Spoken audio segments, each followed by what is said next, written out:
നോക്കുകൂലി ചൂണ്ടിക്കാട്ടി രാജ്യസഭയിൽ സിപിഐഎമ്മിനെ കടന്നാക്രമിച്ച് കേന്ദ്ര ധനമന്ത്രി നിർമ്മലാ സീതാരാമൻ. ബസ്സിൽ നിന്ന് ലഗേജ് ഇറക്കുന്നതിന് പോലും കേരളത്തിൽ സിപിഐഎമ്മുകാർ നോക്കുകൂലി വാങ്ങുമെന്നാണ് വിമർശനം. ഇത്തരം കമ്മ്യൂണിസമാണ് കേരളത്തിലും ബംഗാളിലും വ്യവസായത്തെ തകർത്തതെന്നും നിർമ്മലാ സീതാരാമൻ വിമർശിച്ചു. West Bengal saw the worst riots ever in history under the CPM rule. Tripura suffered under the CPM rule. Kerala is not able to recover because of the horrible policy of industrialization that they had. ധനവിനിയോഗ ബില്ലിലും Manipur ബജറ്റിലും നടന്ന ചർച്ചകൾക്ക് മറുപടി പറയുന്നതിനിടെയാണ് കേന്ദ്ര ധനമന്ത്രി നിർമ്മലാ സീതാരാമൻ സിപിഐഎമ്മിനെ കടന്നാക്രമിച്ചത്. ബംഗാളിൽ നിന്നുള്ള CPIM M P Bikash Ranjan Bhattacharya ഇടപെട്ടതാണ് ധനമന്ത്രിയെ പ്രകോപിപ്പിച്ചത്. തുടർന്ന് നോക്കുകൂലി പരാമർശിച്ച രൂക്ഷ വിമർശനം.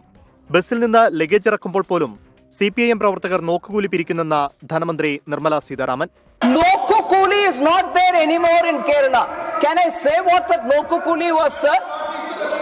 Nokukuli is a place where Nokukuli happens when workers are all sitting together looking if there can be some work. CPI അംഗം പി സന്തോഷ് കുമാർ ആരോപണം നിഷേധിച്ചെങ്കിലും മുഖ്യമന്ത്രി 2 ദിവസം മുമ്പ് നൽകിയ അഭിമുഖത്തിൽ പോലും കേരളത്തിൽ നോക്കുകൂലി ഉണ്ടായിരുന്നെന്ന് സമ്മതിക്കുന്നുണ്ടെന്ന് ധനമന്ത്രി തിരിച്ചടിച്ചു. കമ്മ്യൂണിസമാണ് കേരളത്തിലും ബംഗാളിലും വ്യവസായത്തെ തകർത്തതെന്നും നിർമ്മലാ സീതാരാമൻ വിമർശിച്ചു. ഡൽഹി കേരള ഹൌസിൽ മുഖ്യമന്ത്രിയുമായി കൂടിക്കാഴ്ച നടത്തി ഒരാഴ്ച പിന്നിടും മുൻപാണ് സിപിഐഎമ്മിനെതിരെ ധനമന്ത്രി അതിരൂക്ഷ വിമർശനങ്ങൾ ഉന്നയിച്ചത്. 24 ഡൽഹി.